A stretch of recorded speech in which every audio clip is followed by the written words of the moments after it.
Hello दोस्तों, आप देख रहे हैं विडको एजुकेशन जहां एसएससी, आरआरबी, बैंकिंग जैसे एग्जाम में पूछे जाने वाले कंप्यूटर और आईटी के क्वेश्चन बेसिक से लेकर एग्जाम लेवल तक बिल्कुल आसान भाषा में समझाए जाते हैं। और फ्री नोट्स के लिए कमेंट में नोट्स लिखना ना भूलें। अब बात करते हैं कि आज के इस वीडियो में हम क्या-क्या सीखने वाले हैं। आज के इस वीडियो में हम कंप्यूटर मेमोरी के बारे में जानेंगे। तो पहले देखते हैं इसमें क्या-क्या टॉपिक है जो हम आज सीखने वाले हैं। तो पहला है कंप्यूटर मेमोरी क्या होती है? कंप्यूटर मेमोरी क्यों ज़रूरी है? कंप्यूटर मेमोरी के प्रकार देखेंगे। प्राइमरी मेमोरी क्या होती है? रैम क्या होती है? रोम क्या होती है? रैम और रोम में अंतर भी देखेंगे। उसके बाद सेकेंडरी मेमोरी के बारे में भी जानेंगे। तो चलिए सबसे पहले कंप्यूटर मेमोरी क्या होती है? इसके बारे में देखते हैं। तो कंप्यूटर मेमोरी वह जगह होती है जहां कंप्यूटर अपना डेटा, इंफॉर्मेशन और काम करने से जुड़ी इंस्ट्रक्शन को स्टोर करके रखता है।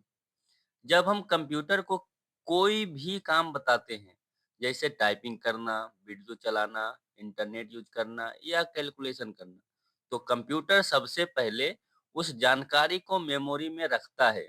उसके बाद सीपीयू उसी मेमोरी से डेटा लेकर प्रोसेस करता है और हमें रिजल्ट देता है। आप लोग बहुत ध्यान से देखिएगा और सुनिएगा, एक-एक पॉइंट बहुत इंपॉर्टेंट है। तो अगर इसे आसान भाषा में समझा जाए तो मेमोरी कंप्यूटर की याददाश्त होती है। जैसे इंसान बिना याददाश्त के कुछ भी नहीं कर सकता है, वैसे ही कंप्यूटर भी मेमोरी के बिना कुछ भी नहीं कर सकता है। मेमोरी के बिना कंप्यूटर 1 सेकंड के लिए भी यूज़फुल नहीं रहेगा। कुछ इम्पोर्टेंट पॉइंट है जो देख लेते हैं। मेमोरी डेटा और इंस्ट्रक्शन को स्टोर करती है। ये सब नोट अगर आप नोट्स बना रहे हैं, तो नीचे लिख लीजिएगा नोट्स करके, बहुत इम्पोर्टेंट है, बहुत काम आने वाली है। मेमोरी डेटा और इंस्ट्रक्शन को स्टोर करती है। सेकंड है सीपीयू मेमोरी से डेटा लेकर काम करता है। थर्ड है मेमोरी को कंप्यूटर की मेमोरी पावर कहा जाता है। ठीक है, इतना हम लोग देख लिए। अब नेक्स्ट देखते हैं कंप्यूटर मेमोरी क्यों ज़रूरी है? ये भी समझना बहुत ज़रूरी है कि कंप्यूटर मेमोरी क्यों ज़रूरी है। तो कंप्यूटर मेमोरी इसलिए ज़रूरी होती है, क्योंकि कंप्यूटर का हर काम मेमोरी पर ही डिपेंड करता है।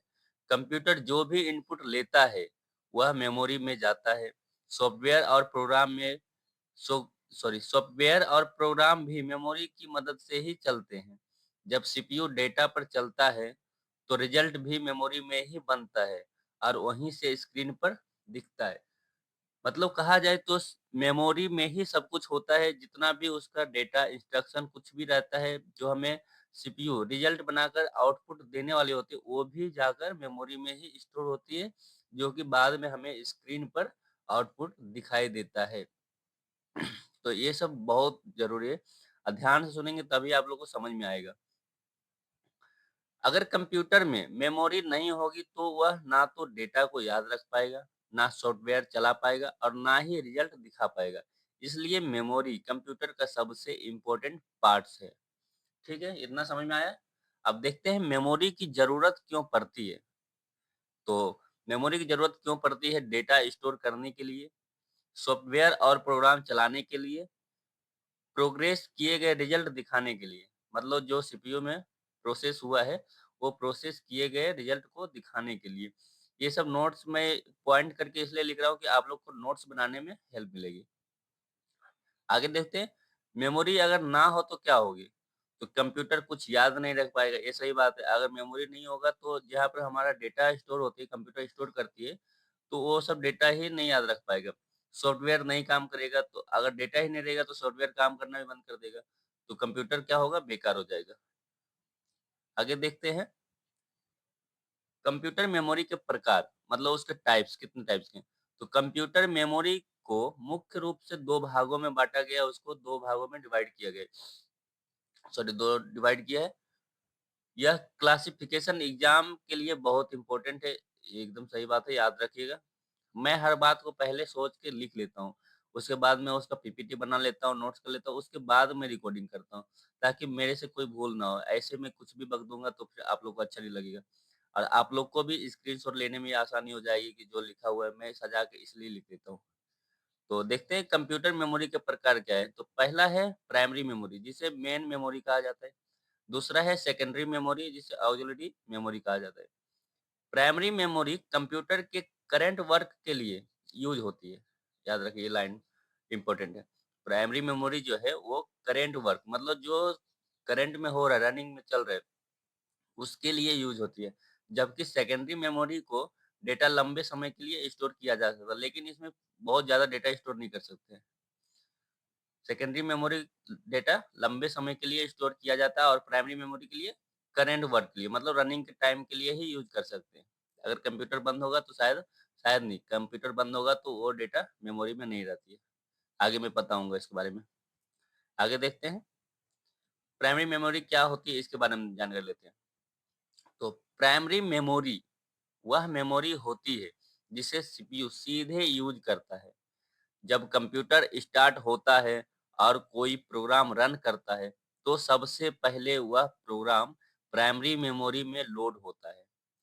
सीपीयू डेटा को प्राइमरी मेमोरी से लेकर प्रोसेस करता है। बहुत इंपॉर्टेंट है। आगे है, प्राइमरी मेमोरी की स्पीड बहुत फास्ट होती है, लेकिन इसकी स्टोरेज कैपेसिटी बहुत कम होती है। इसमें डेटा ज़्यादा समय तक स्टोर नहीं कर सकते हैं, अभी बताए थे। उसके बाद है प्राइमरी मेमोरी की खास बातें, कुछ खास बातें हैं जो हम लिखे हैं। सीपीयू से डायरेक्टली कनेक्टेड होती है। जो प्राइमरी मेमोरी होती है वो डायरेक्ट सीपीयू से कनेक्टेड होती है। स्पीड बहुत तेज होती है। डेटा टेम्पोररी रहता है। प्राइमरी मेमोरी में डेटा टेम्पोररी रहता है। आगे देखते हैं प्राइमरी मेमोरी के प्रकार। इसका 2 प्रकार है, एक रैम और सेकंड रोम। इसके बारे में भी आगे देखते हैं। तो रैम क्या होती है? रैम का पूरा नाम रैंडम एक्सेस मेमोरी। ये क्वेश्चन बहुत बार एग्जाम में आ जाते हैं कुछ भी। तो रैम इसका याद रखिएगा, रैम का पूरा नाम रैंडम एक्सेस मेमोरी है। रैम कंप्यूटर की टेम्पोररी मेमोरी होती है। कंप्यूटर को कंप्यूटर जो काम उस समय कर रहा होता है, मतलब जो करंट में काम कर रहा है, प्राइमरी मेमोरी सिर्फ उस टाइम ही डेटा को स्टोर करती है। वह सारा डेटा रैम में स्टोर रहता है, जैसे टाइपिंग करना, ब्राउजिंग करना, वीडियो देखना या कैलकुलेशन करना। ये सब डेटा कहाँ स्टोर रहती है? करंट मेमोरी मतलब रैम में, प्राइमरी मेमोरी में। ये सब रैम में होता है। कंप्यूटर बंद करते ही रैम पूरी तरह साफ हो जाता है। मतलब जैसे ही कंप्यूटर बंद हुआ, रैम का जो भी मेमोरी है, जो भी डेटा है, वो सारा क्या होता है? डिलीट हो जाता है। इसलिए रैम को वोलाटाइल मेमोरी भी कहा जाता है। रैम को वोलाटाइल मेमोरी भी कहा जाता है। बहुत इंपॉर्टेंट है एग्जाम पॉइंट ऑफ व्यू से। अगर आप कोई एग्जाम, गवर्नमेंट एग्जाम के लिए प्रिपरेशन कर रहे हैं तो ये सब छोटे-छोटे क्वेश्चन आ जाते हैं एमसीक्यू में। तो रैम जितनी ज़्यादा होगी, कंप्यूटर उतना फास्ट होगा। ये सब से भी क्वेश्चन बनते हैं। रैम जितनी ज़्यादा होगी, कंप्यूटर उतना फास्ट होगा। रैम के भी कुछ खास बातें लिखे हैं, जो पॉइंट करके हम वही सब लिखे हैं। तो पहला है टेम्पोररी मेमोरी होती है, मतलब रैम टेम्पोररी मेमोरी होती है। दूसरा है पावर ऑफ होने पर डेटा डिलीट हो जाता है, जो ऑलरेडी अभी पढ़ चुके हैं। अगर पावर बंद हो गया कंप्यूटर का तो क्या होता है? प्राइमरी मेमोरी मतलब सॉरी रैम का डेटा डिलीट हो जाता है। इसकी स्पीड तेज होती है, रैम की स्पीड तेज होती है। ज़्यादा रैम मतलब फास्ट कंप्यूटर। अगर ज़्यादा रैम होगा तो कंप्यूटर क्या होगा? फास्ट होगा। एक और पॉइंट करके लिखा हूँ, रैम इक्वल टू अभी का मतलब रैम का मतलब भी समझा चुके हैं। रैम का मतलब है जो करंट में चल रहा है, अभी-अभी जो चल रहा है, उसका डेटा स्टोर करती है। आगे देखते हैं रोम के बारे में। तो रोम क्या होती है? रोम का पूरा नाम रीड ओनली मेमोरी। रोम कंप्यूटर की परमानेंट मेमोरी होती है। इसमें कंप्यूटर को स्टार्ट करने से जुड़ी ज़रूरत मतलब ज़रूरी इंस्ट्रक्शन स्टोर रहती है, जिसे बूटिंग कहा जाता है। यहाँ पर याद रखिए ये, इसमें कंप्यूटर को स्टार्ट करने से जुड़ी ज़रूरी इंस्ट्रक्शन स्टोर रहती है। इसमें कुछ और डेटा नहीं स्टोर कर सकते हैं। इसमें सिर्फ़ जो बूटिंग के टाइम जो इंस्ट्रक्शन होते हैं कंप्यूटर, उससे जुड़ी डेटा इसमें स्टोर होती है, जिसे बूटिंग कहा जाता है। अगर कोई पूछ ले बूटिंग किसे कहा जाता है, तो ये आप इसका डेफिनेशन बता सकते हैं। तो रोम में रखा डेटा पावर ऑफ होने के बाद भी सुरक्षित रहता है। रोम में जो डेटा रखा रहता है वो पावर होने के बाद भी रखा रहता है। जैसे अगर टाइमिंग वगैरह कंप्यूटर अगर आपके पास लैपटॉप होगा तो उसमें स्टार्ट करेंगे तो उसका टाइम वगैरह सब ऑटोमेटिक क्या होता है, रहता है। ऑफ होने के बाद भी क्या होता है, डेट रहता है। यूज़र रोम के डेटा को आसानी से चेंज नहीं कर सकता। यूज़र जो है, जो मान लीजिए आपके पास कंप्यूटर है तो आप यूज़र हो गए। तो आप क्या कर सकते, मतलब डेटा जो है उसका है, रोम का डेटा, उसको आप इतना आसानी से चाहेंगे कि चेंज कर दें, तो वो नहीं चेंज कर सकते क्योंकि ये इंटरनल पार्ट से और ये नहीं हो सकता है। बायोस का ये कुछ सेटअप है, आगे में हम लोग बायोस के बारे में पढ़ेंगे, जो विंडोज़ के बारे में, तो वहाँ पर बात करेंगे उस सब के। तो रोम का भी कुछ खास बातें मैंने लिखा हूँ। परमानेंट मेमोरी होती है। रोम क्या होती है? परमानेंट मेमोरी होती है। पावर ऑफ डेटा सेफ रहता है, मतलब पावर ऑफ होने के बाद भी डेटा क्या होता है? सेफ रहता है। कंप्यूटर स्टार्ट करने की जानकारी रहती है, मतलब इसमें जो रोम में डेटा रहती है वो सिर्फ कंप्यूटर स्टार्ट करने की ही इंस्ट्रक्शन, उसमें इंफॉर्मेशन रहती है। रोम इक्वल टू हमेशा जानकारी, मतलब इसमें लॉन्ग टाइम्स के लिए डेटा रहती है। कंप्यूटर स्टार्ट करने की जानकारी इसमें लॉन्ग टाइम्स के लिए रहती है। आगे देखते हैं रैम और रोम में अंतर। इसका अंतर भी देख लेते हैं। रैम टेम्पोररी मेमोरी होती है, जबकि रोम परमानेंट मेमोरी होती है। आप लोग इसका स्क्रीनशॉट ले सकते हैं। दूसरा है रैम में रनिंग वर्क स्टोर होता है, जबकि रोम में स्टार्टअप वर्क स्टोर होता है। तीसरा है पावर ऑफ होने पर रैम का डेटा डिलीट हो जाता है, जबकि रोम का डेटा डिलीट नहीं होता है। फोर्थ है पावर ऑफ होने पर रोम का डेटा सेफ रहता है, मतलब उसी का सॉरी, पावर ऑफ होने पर रोम का डेटा सेफ रहता है और रैम का डेटा डिलीट हो जाता है। रैम फास्ट होती है और रोम कंपेरेबिलिटी स्लो होती है, मतलब इसके कंपेयर में, रैम के कंपेयर में रोम स्लो होती है। आगे देखते हैं सेकेंडरी मेमोरी, जो कि प्राइमरी मेमोरी ऑलरेडी हम लोग कर चुके हैं। वहाँ तक प्राइमरी मेमोरी के पार्ट्स भी पढ़ रहे थे कि उसके टाइप्स पढ़ रहे थे। अब हम देखते हैं सेकेंडरी मेमोरी क्या होती है। सेकेंडरी मेमोरी वह मेमोरी होती है जिसमें डेटा को लंबे समय तक स्टोर किया जाता है। जब हमें कोई डेटा फ्यूचर में भी चाहिए तो उसे तो हम लोग उसे क्या करते हैं, स्टोर करके रखते हैं। उसी को हम लोग सेकेंडरी मेमोरी कहते हैं, जिसे सेकेंडरी मेमोरी में सेव करके रखते हैं। जैसे कि hard disk, pen drive, memory card, CD, DVD, ये सभी सेकेंडरी मेमोरी के एग्जाम्पल हैं।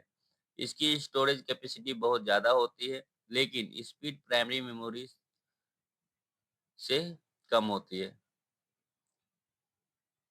मतलब प्राइमरी मेमोरी जो रैम और रोम थे उसका स्पीड काफ़ी होते हैं, जबकि सेकेंडरी मेमोरी ये हार्ड डिस्क वगैरह जो होते हैं जिसमें डेटा लंबे समय के लिए स्टोर किया जाता है, इसका स्पीड वो सबके कंपेयर में स्लो होती है, बहुत कम होती है। तो सेकेंडरी मेमोरी के भी हम कुछ खास बातें लिखे हैं, उसको देख लेते हैं। फर्स्ट है लॉन्ग टर्म डेटा स्टोरेज, मतलब इसमें लॉन्ग टर्म्स के लिए डेटा, लॉन्ग टाइम के लिए हम डेटा स्टोर कर सकते हैं। दूसरा है पावर ऑफ होने पर डेटा सेव रहता है, मतलब पावर ऑफ हो जाए, कुछ भी हो जाए, लेकिन डेटा हमारा सेव रहता है। तीसरा है स्टोरेज कैपेसिटी ज़्यादा, इसमें स्टोरेज कैपेसिटी बहुत इसमें स्टोरेज कैपेसिटी बहुत ज़्यादा होती है। और एक पॉइंट और लिखा हुआ, secondary memory equal to long term storage, जो कि याद रखने वाली पॉइंट है। सेकेंडरी मेमोरी का मतलब लंबे समय तक डेटा स्टोर करके हम लोग रख सकते हैं। एग्जाम के लिए बहुत इंपॉर्टेंट पॉइंट्स भी कुछ लिखा हूँ, जो कि इधर का जितना भी अभी पढ़े हैं उसका कुछ पॉइंट्स यहाँ पर लिखा हूँ मैं। कंप्यूटर मेमोरी वह स्थान है जहाँ कंप्यूटर अपने डेटा, इंफॉर्मेशन और इंस्ट्रक्शन को स्टोर करके रखता है, ताकि जरूरत पड़ने पर उन्हें यूज किया जा सकता है। उसके बाद फाइनल एग्जाम रिवीजन के लिए भी कुछ देखते हैं, क्योंकि आप लोग एग्जाम की तैयारी कर रहे हैं, प्रिपरेशन कर रहे हैं। तो पहला है RAM equal to temporary plus fast, मतलब रैम के बारे में अभी जो पढ़ चुके हैं उसी को हम एक बार रिवीजन करवा रहे हैं।